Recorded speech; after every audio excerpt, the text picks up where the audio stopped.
Shalom warga kerajaan, melanjutkan apa yang saya sampaikan minggu yang lalu. Maka ketika ia makan bersama-sama dengan mereka. Wow. Raja itu mau fellowship dengan kita, saudara ya.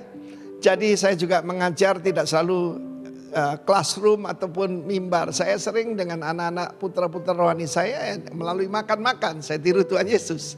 Ia melarang mereka meninggalkan Yerusalem dan menyuruh mereka tinggal di situ menantikan the promise of the Father, janji Bapa. Telah kamu dengar padaku, Yohanes membaptis dengan air, truly baptized with water, sesungguhnya. Tapi tidak lama lagi kamu dibaptis dengan Roh Kudus. Pada saat itu dia berkata, aku jadikan kamu saksi yang berkuasa, ya. Karena soal kerajaan ini bukan soal debat teologi, ya. Kerajaan tidak bisa dibangun dengan debat. Bahkan Rasul Paulus berkata, ya, bahwa segala macam perdebatan sia-sia, saudara, ya. Dan firman Allah menunjukkan bahwa mereka harus diperlengkapi dengan dunamis, dengan kuasa mengadakan mujizat.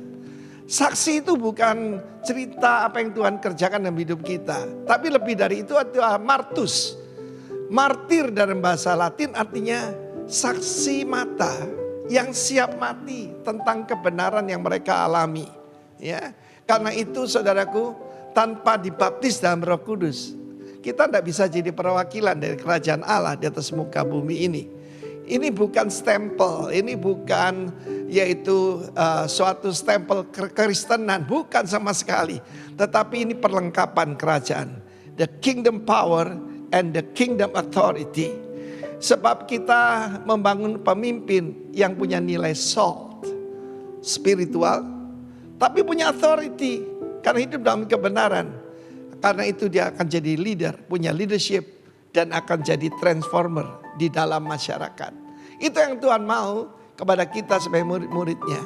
Dia berkata, jangan tinggalkan Yerusalem sebelum kamu diperlengkapi. Lukas 24 mengatakan, yaitu diberikan jubah ataupun endued with power, dikuasai, bukan lagi punya kuasa tapi dikuasai oleh kuasa itu.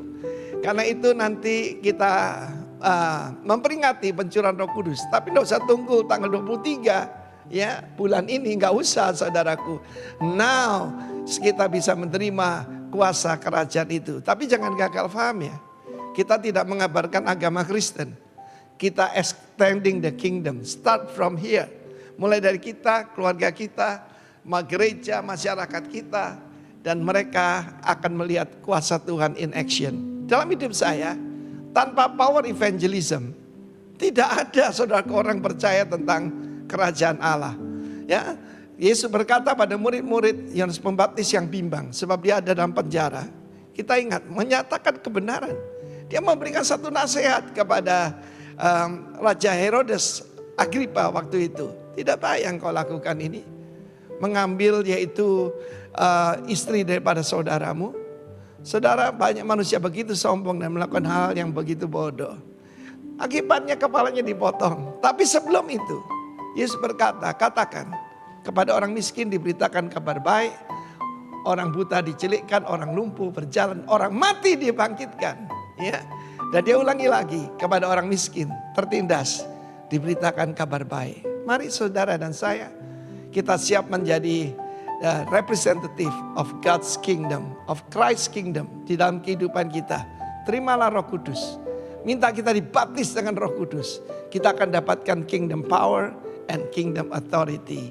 Tuhan kiranya memberkati kita, memperlengkapi kita, dan membaptis kita dalam kasih dan kuasa-Nya. Dalam nama Tuhan Yesus. Amin. Sungguh kami bersyukur kepadamu Tuhan. Besar kasih setiamu dalam hidup kami.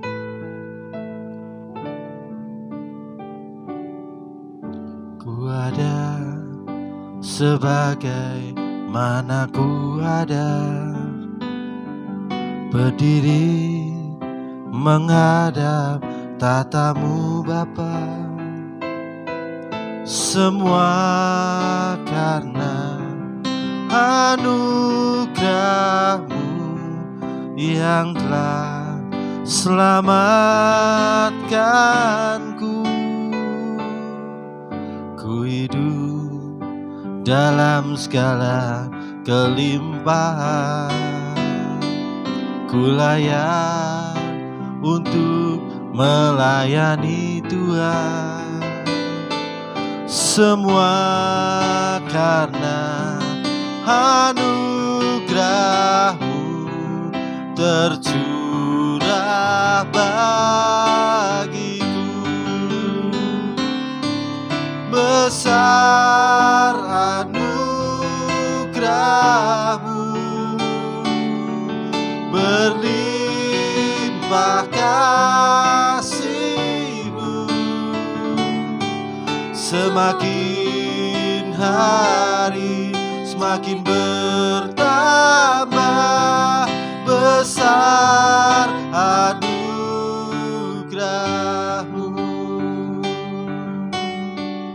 Ku ada sebagaimana ku ada, sebagaimana ku ada, berdiri menghadap tatamu Bapa. Semua karena anugerah-Mu yang telah selamatkanku. Ku hidup dalam segala kelimpahan. Ku layak untuk melayani Tuhan, semua karena anugerah-Mu tercurah bagiku. Besar anugerah-Mu, berlimpah kasih-Mu, semakin hari semakin bertambah. Besar anugerah-Mu, besar anugerah-Mu,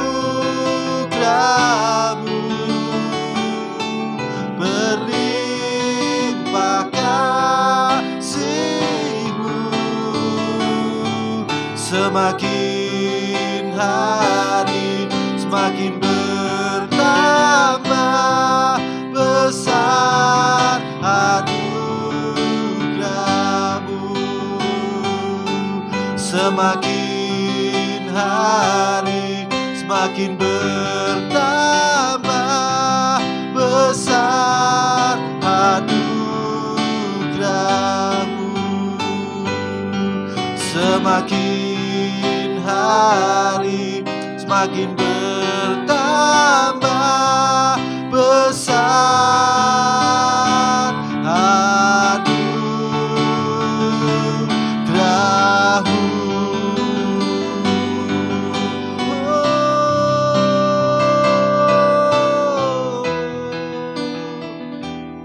Besar anugerah-Mu Tuhan. Salam, Jemaat Gereja Betel Indonesia Rock Kota Kudus. Selamat berjumpa kembali. Kiranya semuanya dalam keadaan yang sehat, tidak kurang suatu apapun, walaupun situasi pandemi COVID-19 tidak ada kabar lebih baik. Bahkan isu yang ada di India, COVID sedemikian menggila, bahkan surat kabar menyebutkan bahwa setiap 1 menit 4 orang meninggal. Jadi kita bersyukur di negeri Indonesia ini, walaupun situasi pandemi seperti yang kita alami bersama, kita tidak boleh kehilangan produktivitas hidup, baik dalam produktivitas hidup sehari-hari maupun di dalam ibadah maupun pelayanan kita. Kita tetap semangat karena kita memiliki Tuhan yang hidup. Amin.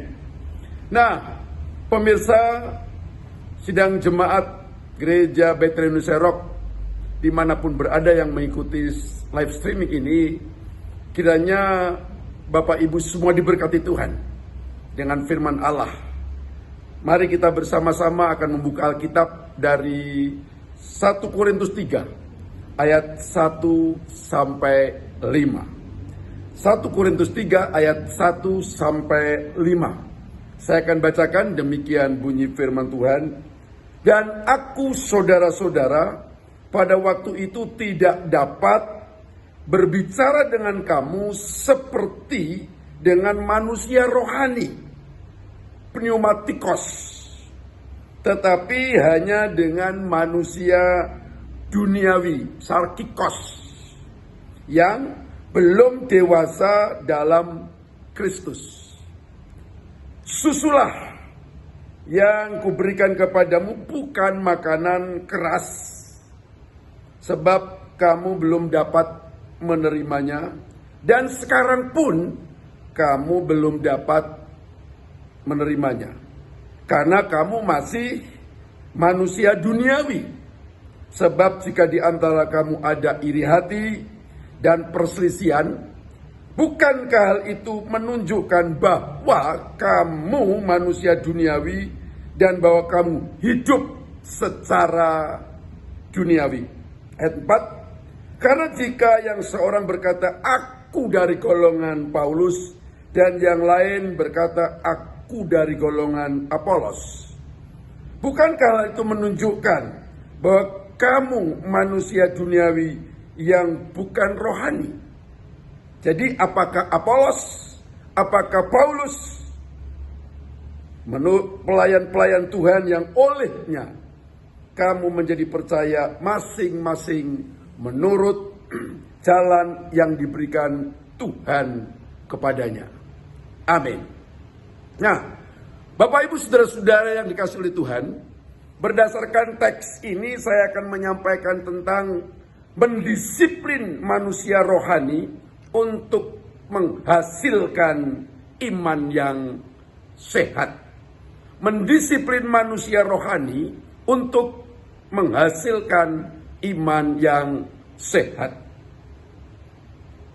Bapak Ibu saudara-saudara, kalau kita bertumpu pada perumpamaan yang diberikan oleh Tuhan Yesus tentang penabur, ada benih yang jatuh di pinggir jalan, ada yang jatuh di tanah berbatu, ada juga yang jatuh di semak duri, bahkan ada jatuh yang di tanah yang subur. Kalau boleh saya katakan bahwa masing-masing iman orang berbeda. Ada iman yang sehat dan ada iman yang tidak sehat. Tergantung bagaimana setiap kita mengelola, mengusahakan iman kita dalam pertumbuhan. Dan itu tentu membutuhkan pengorbanan. Nah, seperti apa mendisiplin manusia rohani untuk menghasilkan iman yang sehat? Yang pertama, mengedepankan nilai daripada perasaan. Mengedepankan nilai, tentu dimaksud di sini adalah nilai-nilai rohani, nilai-nilai kebenaran daripada mengikuti perasaan.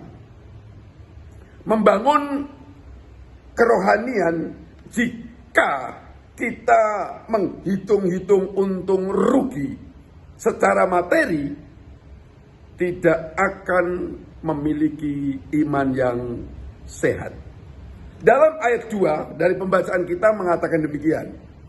Susulah yang kuberikan kepada kamu bukanlah makanan yang keras, bromah, sebab kamu belum dapat menerimanya. Dan sekarang pun kamu belum dapat menerimanya. Nah, kata makanan yang keras dalam teks ini digunakan kata bromah. Makanan yang dimakan diatur oleh hukum yang hubungannya haram dan halal. Dan ini konteksnya tentu berhadapan dengan orang-orang Yahudi yang sangat ketat dengan hukum Taurat yang mengatur seluruh aspek hidup mereka maupun termasuk makanan, mana yang halal, mana yang haram. Jadi penggunaan broma di sini bahwa Rasul Paulus tentang menekankan berbicara makanan yang keras, bahwa kita makan itu tidak bicara soal rasa, enak atau tidak enak, melainkan berbicara benar tidak yang kita makan ini, halal atau tidak. Artinya merujuk kepada aturan, bukan kepada rasa atau perasaan. Makanya Paulus benar kalau dia berkata kamu masih anak-anak belum dewasa. Kalau seorang anak diberi makanan tentu mengandalkan rasa. Tidak lagi bicara soal manfaat makanan atau benar atau tidak makan ini, tapi lebih kepada apa? Rasa. Kalau dia rasa enak, ya tentu dia akan pilih yang rasa enak. Seorang anak disodorkan coklat satu batang dengan soto satu mangkok, dia akan pilih yang mana? Ya pilih coklat. Nah kalau kita orang dewasa, ya tentu pilih dua-duanya ya. Karena soto itu juga bermanfaat karbohidratnya untuk kita. Coklat tentu juga bermanfaat. Sejauh kita makannya terukur, tentu itu bermanfaat untuk kita. Artinya kalau orang memilih, ya kita memilih lebih yang bermanfaat. Tidak lagi kepada rasa dan kita mempertimbangkan. Ini dua makanan yang suruh milih ini, makanan dari mana sumbernya? Nah, orang dewasa tidak lagi bicara soal perasaan rasa, tapi lebih kepada akal sehatnya digunakan. Bapak Ibu saudara-saudara yang dikasihi oleh Tuhan Yesus Kristus, dalam teks ini hendak menekankan bahwa kalau kita beriman kepada Tuhan, hanya bicara soal perasaan, maka sulit kita akan bertumbuh dalam iman yang sehat, apalagi kita memiliki rohani yang bisa bertumbuh, disiplin rohani yang baik dan benar. Untuk mendisiplin rohani, tidak ada cara yang lain kecuali dia mau mendisiplin perasaannya. Kalau kita lihat dalam Yohanes pasal 6 ayat 60 sampai 63 dan ayat-ayat sebelumnya menyatakan ada begitu banyak orang mencari Tuhan Yesus, berbondong-bondong dikatakan demikian. Dan pada saat mereka mencari, waktu bertemu, ini orang merasa bahwa betapa kami ini membutuhkan Engkau Yesus, sehingga diungkapkan, Guru, kami mencari kemanapun Engkau pergi untuk bertemu dengan Engkau. Nampaknya antusias begini kan luar biasa. Tapi yang menarik jawaban Yesus. Yesus berkata, Engkau mencari aku karena mau makan roti sampai kenyang. Bahkan kalau boleh saya tambahkan, gratis lagi. Wah, saudara-saudara yang dikasih oleh Tuhan, itu pernyataan yang tidak nyaman kalau wilayah ya hubungan tadi dikaitkan dengan makanan. Kalau orang kita bilang tidak elok.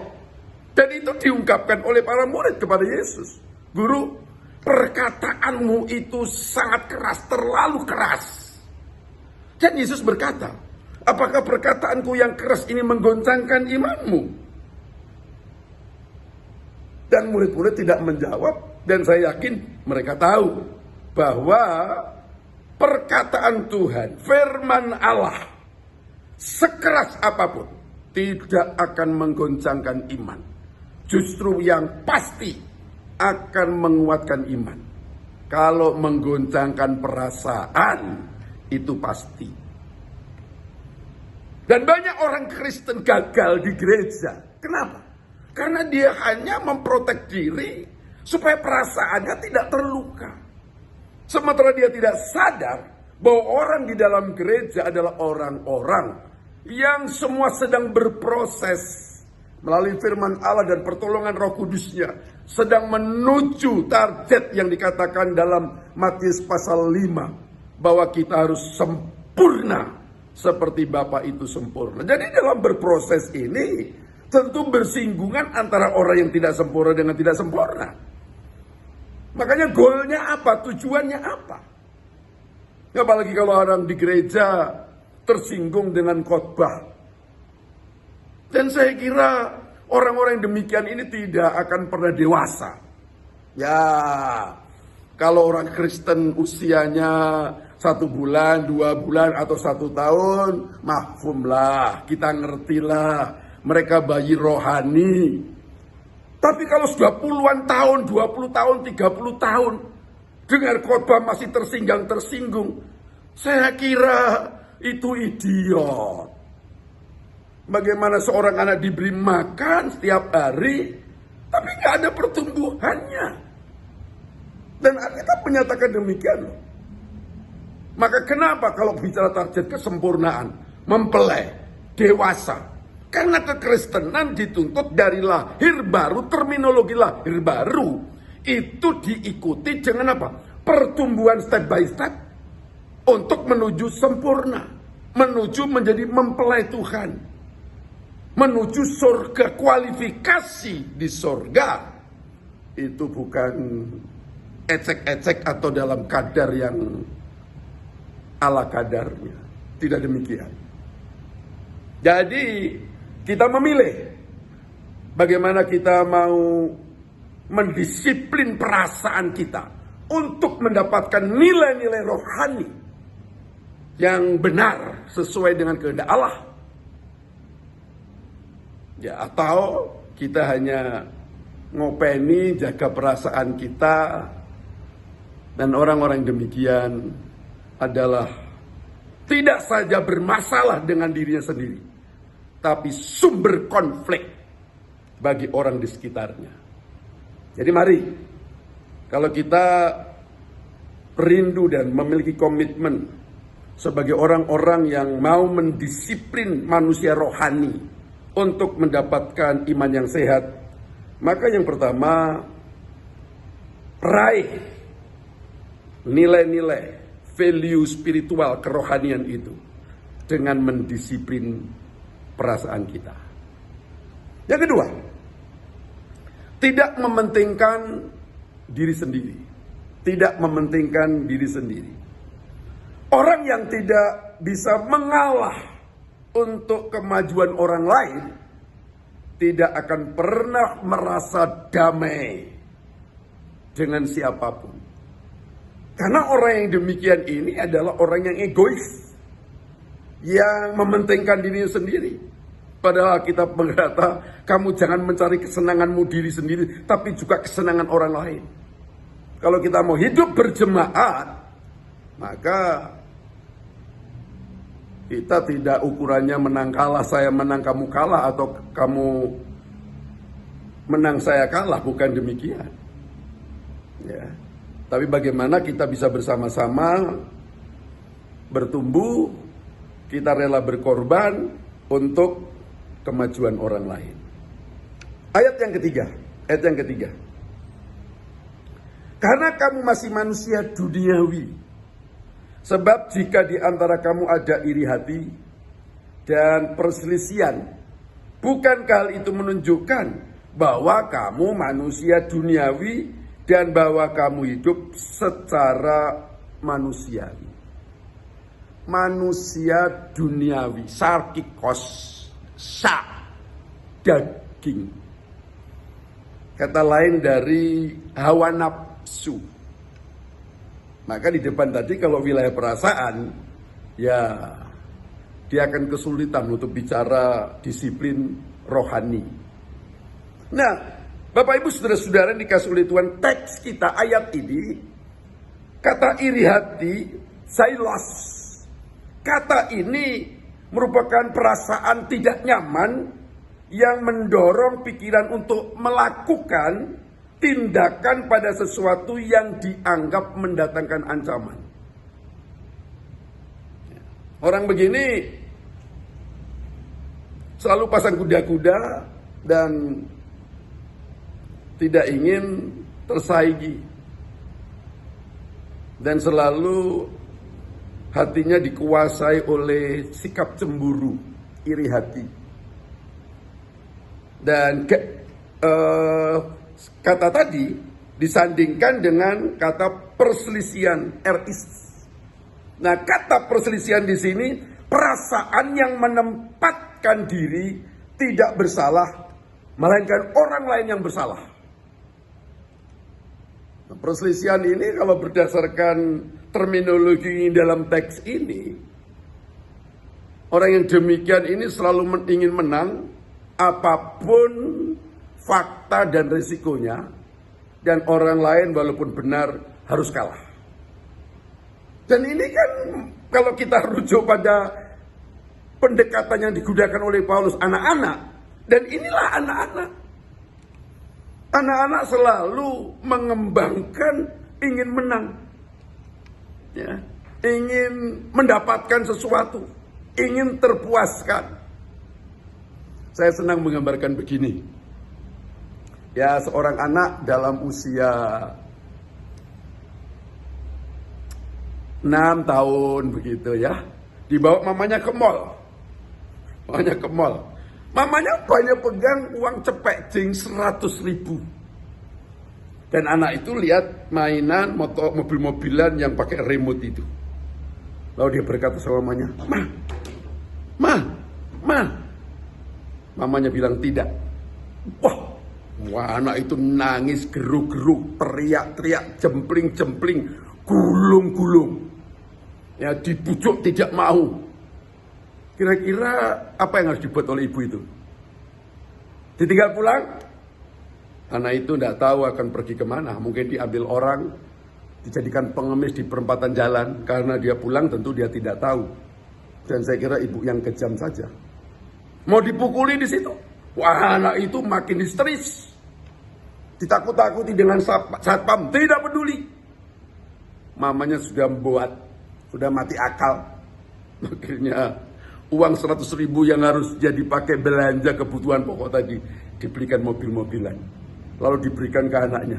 Nih, lain kali kalau begitu tak buang kamu. Ungkapan kemarahan si ibu.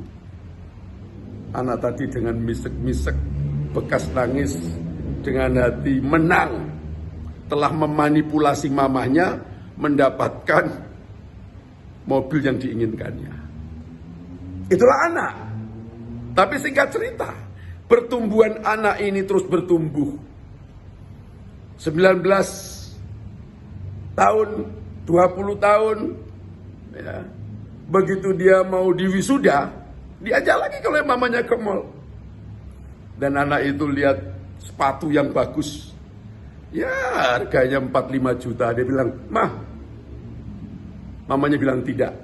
Pertanyaan saya, apa anak itu akan gulung-gulung lagi, nangis histeris? Dan kalaupun itu dilakukan, saya yakin mamanya akan tinggal pulang.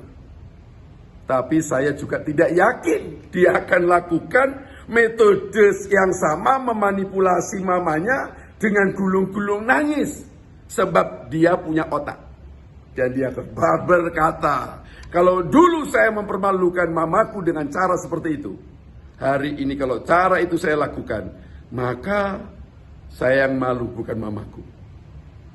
Ini adalah pertimbangan-pertimbangan sudah tingkat, bukan lagi anak-anak. Ya, bukan lagi anak-anak.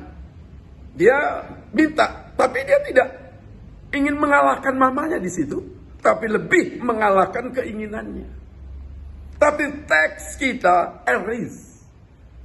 Ya, saya yang benar, saya yang harus diikuti, kamu tidak benar dan kamu harus mengikuti saya. Dan itu sumber perselisihan. Ya. Dan iri hati. Nah, anak-anak temannya dia punya sesuatu, dia pulang minta. Karena mobil-mobilan tadi tentu lihat temannya punya dan dia lihat di mall, dia ingin itu. Dan ini anak-anak. Paulus menegur jemaat di Korintus dengan mentalitas yang demikian itu. Karena memang itu tidak benar. Nah, pemirsa, Bapak Ibu, Saudara yang dikasih oleh Tuhan, jemaat Gereja Betel Indonesia Rock, Kota Kudus. Hidup yang berpusat pada diri sendiri tanpa memperhatikan kepentingan orang lain, maka dimanapun orang yang demikian berada, maka perselisihan pasti terjadi. Dalam Filipi 2 ayat 4 sampai 6 dikatakan demikian. Filipi 2 ayat 4 sampai 6. Dan janganlah tiap-tiap orang hanya memperhatikan kepentingannya sendiri, tetapi kepentingan orang lain juga. Hendaklah kamu dalam hidupmu bersama menaruh pikiran dan perasaan yang terdapat dalam Kristus Yesus. Ya, ayat 6 menarik ini. Yang walaupun dalam rupa Allah tidak menganggap kesetaraan dengan Allah sebagai milik yang harus dipertahankan. Yesus Kristus Tuhan kita yang menjadi teladan kita. Teks kita mengatakan, walaupun dia itu Allah, tidak mempertahankan kealahannya, tapi mengosongkan diri, melepaskannya. Pemirsa, Bapak, Ibu, Saudara yang dikasihi oleh Tuhan, kalau Kristus bersikap demikian, tentu kata teks ini kita harus meneladani dia. Bukan untuk mencari bagaimana kita mengalahkan yang lain, hanya untuk kepentingan diri sendiri.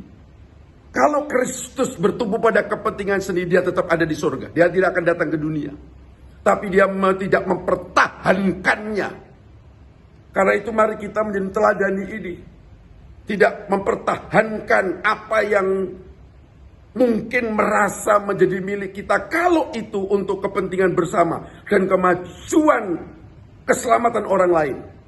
Mari kita meneladani Yesus Kristus. Supaya bagaimana proses mendisiplin kerohanian kita adalah benar-benar bisa menghasilkan sesuai dengan kehendak Allah.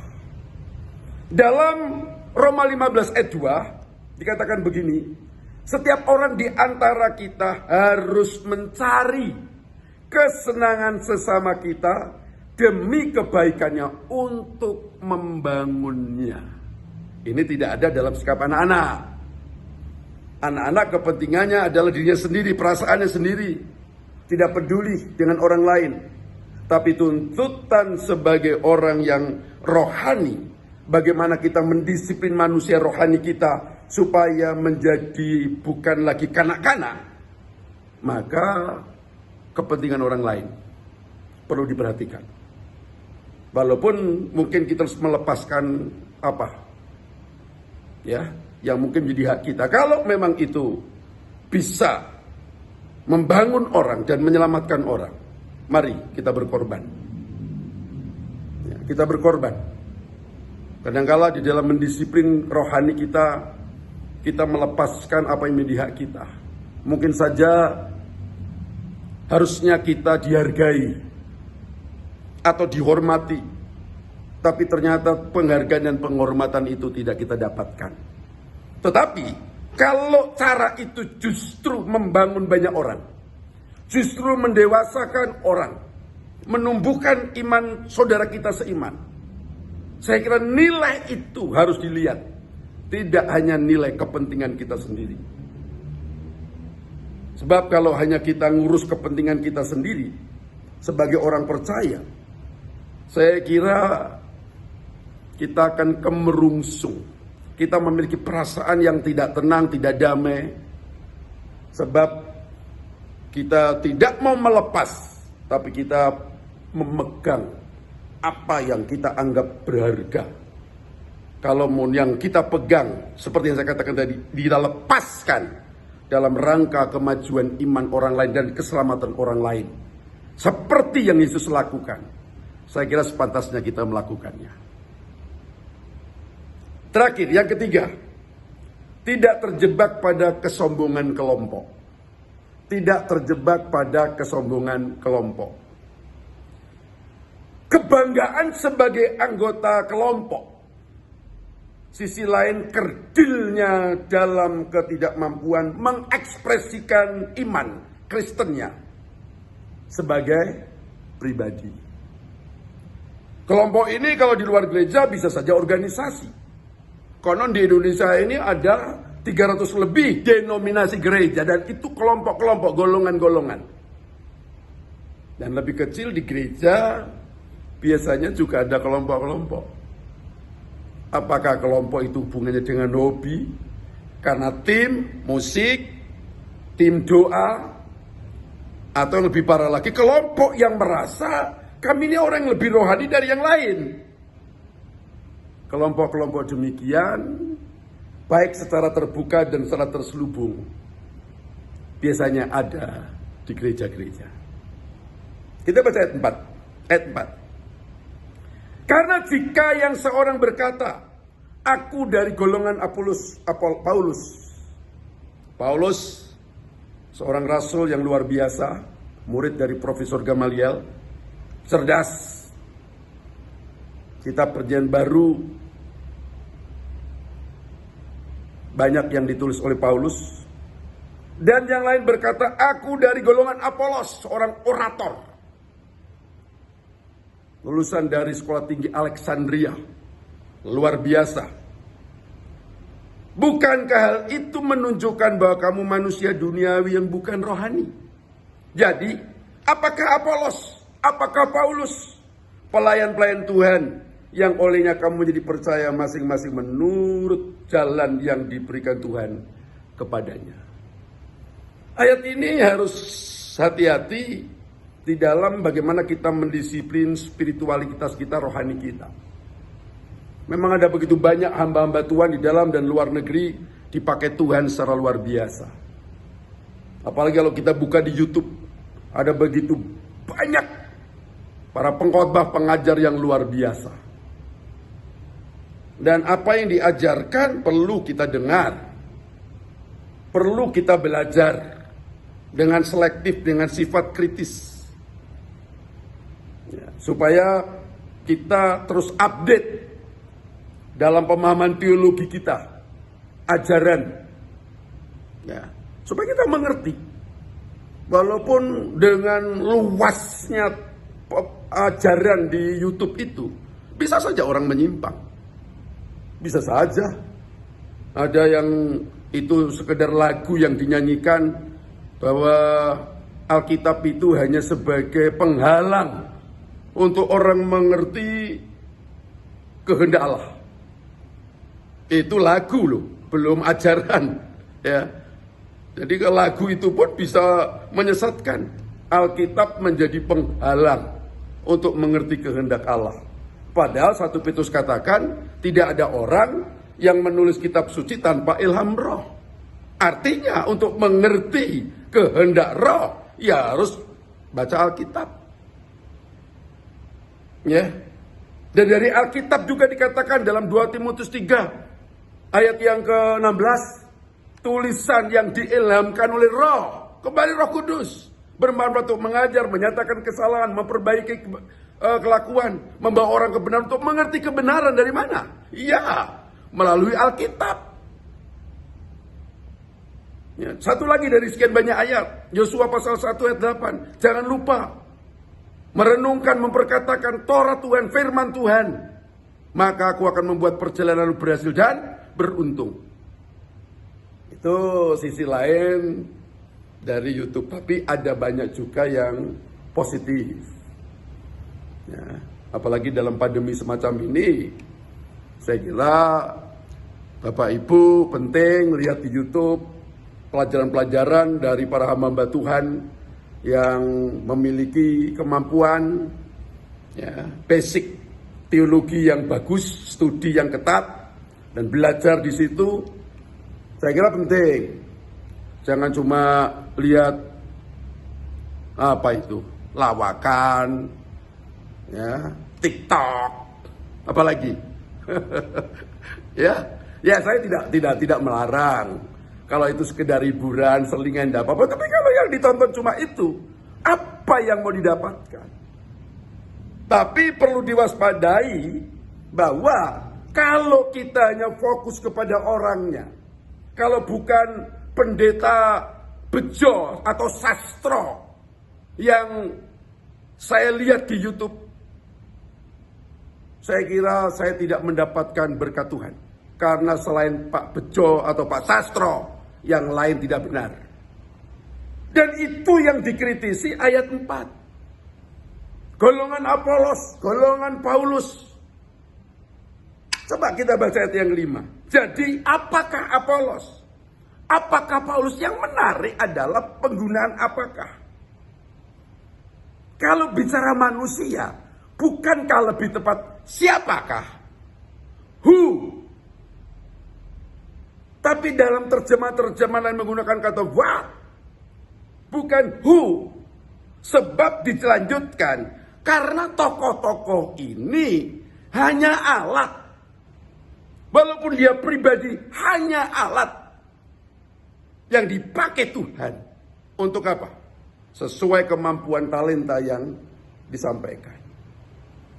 Jadi pada saat kita terjebak pada kelompok-kelompok. Dan ini perlu didisiplin kerohanian spiritualitas kita ini. Sehingga kita memiliki pertumbuhan iman yang sehat. Ya. Kalau Bapak Ibu digembalakan, wajib hukumnya loyal kepada gembala. Dan itu dari perjanjian lama sampai perjanjian baru, loyalitas ada hal yang tidak dibatalkan sampai perjanjian baru. Penundukan diri kepada pemimpin. Anda bayangkan kitab Roma pasal 13 saja pemimpin yang tidak mengenal Tuhan. Paulus menulis itu menunjuk pemimpin yang tidak mengenal Tuhan. Setiap orang percaya tunduk kepadanya, apalagi kepada gembala. Karena gembala sebagai bapak rohani yang memobilitas seluruh komponen talenta di dalam gereja untuk kemajuan. Ya. Tetapi yang dikritisi oleh Alkitab manakala kita kultis. Ini lebih kepada penyembahan. Fanatisme yang membabi buta kepada seseorang. Tapi untuk tunduk loyal kepada pemimpin itu tidak ditawar. Jadi harus bisa dilihat ini. Ya. Jadi setiap hamba Tuhan adalah teks kita mengatakan merupakan apa?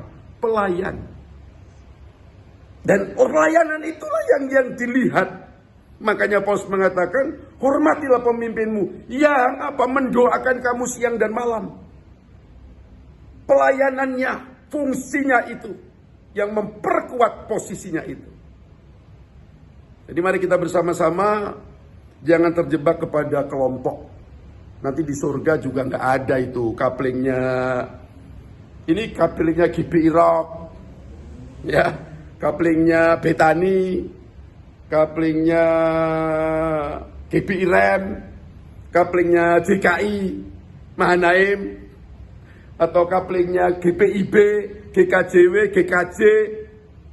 Sementara kamu memuji kelompok yang di sana, hey bro, dipelanin ya volumenya, jangan kenceng-kenceng. Karena kelompok sini masih khotbah. Saya kira kalau surga itu dihuni oleh kesombongan kelompok yang demikian, bubrah surga itu. Ya, jadi mari kita bersama-sama di dalam negara hukum kita ini satu keniscayaan 300 lebih denominasi gereja.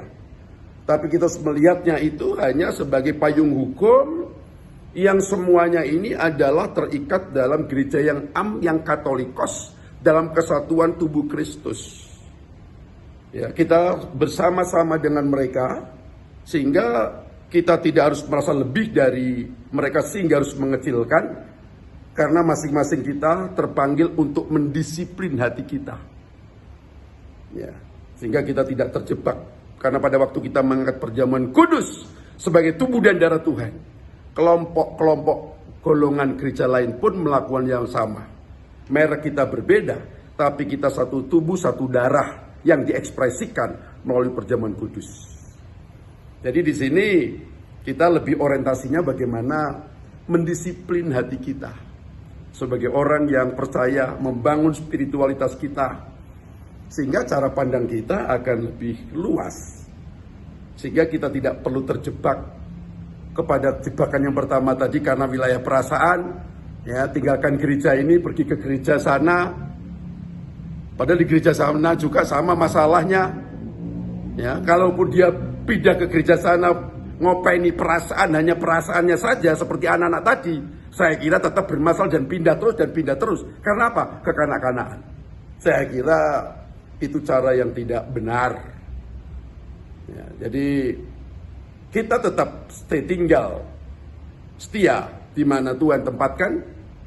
Itu kita akan setia kalau kita mau mendisiplin rohani kita menjadi orang yang dewasa, ya, tidak mementingkan diri sendiri, dan kita bersama-sama dalam satu gereja. Tidak ada kelompok-kelompok. Kalaupun ada bagian-bagian, itu adalah tugas. Tapi jangan terjebak kepada kelompok. Kita semua satu tubuh yang bersama-sama membangun gereja Tuhan. Untuk membangun iman seluruh jemaat dan gereja Tuhan secara luas. Kiranya kita sebagai orang-orang percaya tetap rela dan sungguh-sungguh rela berkorban untuk mendisiplin kerohanian kita, manusia rohani kita, untuk menghasilkan iman yang sehat. Hanya orang-orang seperti inilah yang berkenan kepada Tuhan dan dimanapun dia berada akan menjadi berkat. Tetap semangat, tetap bergairah. Dalam situasi pandemi semacam ini, kalau kita memiliki iman yang sehat, kita tidak dicengkram merasa takut dan cemas. Walaupun kita sadar di luar banyak bahaya, tapi kita juga dengan iman kita menyadari, sekalipun kita berjalan dalam lembah kekelaman, gada dan tongkat gembala agung itu tidak akan membiarkan kita. Sehingga kita tetap produktif, menghasilkan berkat, menjadi berkat, dan nama Tuhan dipermuliakan. Amin. Mari Bapak Ibu, Saudara yang dikasihi oleh Tuhan, dimanapun menyaksikan live streaming ini, kita akan berdoa bersama. Tuhan Yesus, Gembala Agung kami sudah mendengarkan firman-Mu. Kami berterima kasih buat firman-Mu, buat sabda-Mu. Biarlah setiap kami mendisiplin rohani kami. Sehingga dengan mendisiplin rohani kami, Tuhan, kami tidak berputar-putar seperti bangsa Israel di padang gurun. Dikuasai perasaan lapar, perasaan haus, perasaan tidak bersyukur, dan mereka semua mati di padang gurun. Biarlah kami menjadi orang-orang yang dewasa, mampu mendisiplin perasaan kami, mendisiplin spiritualitas rohani kami, sehingga kami terus beranjak menjadi dewasa dan menjadi orang-orang yang percaya bagaimana kami tidak mementingkan diri sendiri, tapi juga mementingkan orang lain dalam pertumbuhan iman, membangun mereka. Dan kami sadar, kami tidak terjebak kepada kesombongan kelompok. Tapi kami semua di dalam gereja ini adalah satu tubuh di dalam Kristus untuk membangun gereja Tuhan. Terima kasih Tuhan. Kami berdoa bagi setiap jemaat-Mu dimanapun berada. Kalau pada saat mengikuti kebaktian ini, mereka dalam keadaan yang sakit. Aku percaya firman-Mu ya dan amin. Karena firman mengatakan oleh pengorbanan-Mu, dosa kami diampuni, dan oleh bilur-Mu yang sakit disembuhkan. Dan hamba berdoa, dimanapun jemaat-Mu berada, yang sakit di bagian manapun, mungkin kena COVID-19, jantung, bahkan sakit liver, apapun sakit penyakit, di dalam nama Yesus, yang sakit disembuhkan, ditahirkan. Umat-Mu menerima kesehatan. Dengan kesehatan itu mereka boleh bertumbuh dalam iman dan melayani Tuhan. Yang mengalami berbagai macam percobaan, baik itu keuangan, pekerjaan, rumah tangga, masalah studi, berbagai macam persoalan, Engkau adalah Tuhan yang membuat jalan. Di dalam nama Yesus, Tuhan menolong umat-umat-Mu mendapatkan solusi, mendapatkan jalan keluar yang terbaik, dan Engkau dipermuliakan. Terima kasih Tuhan, memberkati Bapak Gembala bersama Ibu Gembala dalam menggembalakan jemaat Gereja Betel Indonesia Rock di Kota Kudus. Hikmat-Mu, otoritas, pewahyuan-Mu menyertai hamba Allah ini. Karena Engkau panggil dan Engkau tetapkan, kami percaya Tuhan memberkati. Baik pelayanannya, rumah tangga, anak, mantu, cucu, semua diberkati Tuhan. Dan para diaken dan diakon, para pelayan, Tuhan berkati. Pakai semua masing-masing di dalam pertumbuhan iman untuk mencapai kesempurnaan, kekudusan dan mempelai Tuhan. Dan engkau dipermuliakan. Kami mengucap syukur dan sudah berdoa buat firman Allah, buat berkat-berkat-Mu, mujizat-Mu di dalam nama Tuhan Yesus Kristus. Haleluya, haleluya. Amin. Salam, Tuhan memberkati. Tak perlu ku takut atau ragu, rancangan yang indah menantiku. Lewati air mata dan perjuangan mulia, Tuhan menolong dan memampukan. Puji nama Tuhan, saudara sudah diberkati firman Tuhan yang luar biasa. Dan di rumah saudara masing-masing, saudara boleh mengangkat tanganmu untuk menerima berkat daripada Tuhan. Tuhan akan memberkati engkau dan melindungi engkau. Tuhan akan menyinari engkau dengan wajah-Nya dan memberikan kepadamu kasih karunia. Dan Tuhan menghadapkan wajah-Nya kepadamu, memberikan kau damai sejahtera, kekuatan yang melimpah-limpah, mulai hari ini sampai selama-lamanya. Di dalam nama Tuhan Yesus. Amin.